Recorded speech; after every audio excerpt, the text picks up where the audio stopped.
Разбирате ли ги приятелите от Франция? Аз не ги разбирам. Така ли? Но съм чувала някои думи от Лиля и Свако ми, защото една година те работеха там. Така ли? В Франция. В кой клас си? В четвърти ще премина. Ще преминеш? Да. А кой ти е любимия предмет? Математика, разбира се. Защо? Математика, защото математиката, как да ви го обясня, е ключът към знанието. Там можеш да научиш много различни неща. Ама защо ключа към знанието? Дори тук има фигури, чрез които може да се обяснява всичко. Така ли? Да? Има фигури навсякъде около нас, нали? Да? И всичко е математика. Математика, направо. Нали? Ти си щастлива, нали? Много.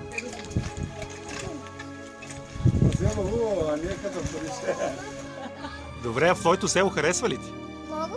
Какво? Тук има най-различни игри. Дори аз имам папагали. Така ли? Да. А можеш ли да ни ги покажеш? Папагали. Да. Моите папагали ли? Да. Папагали, те са у нас. Ама далече ли живееш? Не. Наблизко е. А можем ли да отидем до там да ни ги покаже или? Да, може. Елате, за мен е удоволствие. Направо ще се радвам.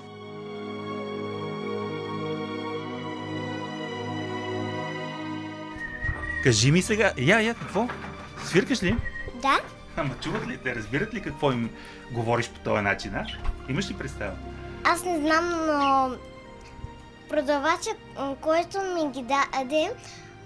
ни ги даде по-скоро, той свирише и аз разбрах, че по този начин ги успокоява. Така ли? Да? Знаеш ли какво ми направи впечатление? Когато идвахме насам, се помайтапихме на баща ти да заколи едно агне, като дойде. Ти какво ни отговори?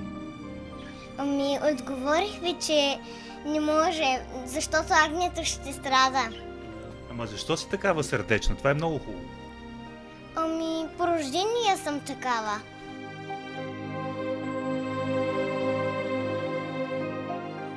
Когато някой страда, аз го усещам. Така ли? Да? Искаш да му помогнеш? Да? Кой е почитаният по тези земи Демир Баба? Както че си представя Алианския светец. Човека е много състрадателен и всички му се подиграват. Но той, всички му се подиграват и той преглъща болката в себе си, на никой нищо не казва. За мен това е много ценно нещо. Обичаш ли да четеш книги? Да. В книгите разбирам много неща. Ама още детски книжки четеш, нали? Да. Има една много хубава книга, която трябва да прочетеш, ако не си е чела. Малкият принц се казва. О, чела съм я. Изпомняш ли си нещо от там? Да. Спомням си розата. Най-ценното нещо за теб е единствено на света. Да. А това за малкия принц е розичката, малката роза, която се грижи. Това е най-ценното за него и единствено в света. Знаеш какво е уникален човек? Ами не. Да си уникален, осъзнаваш ли какво е да си уникален?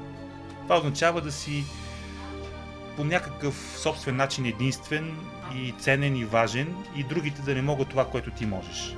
Това не е справедливо, но... Защо?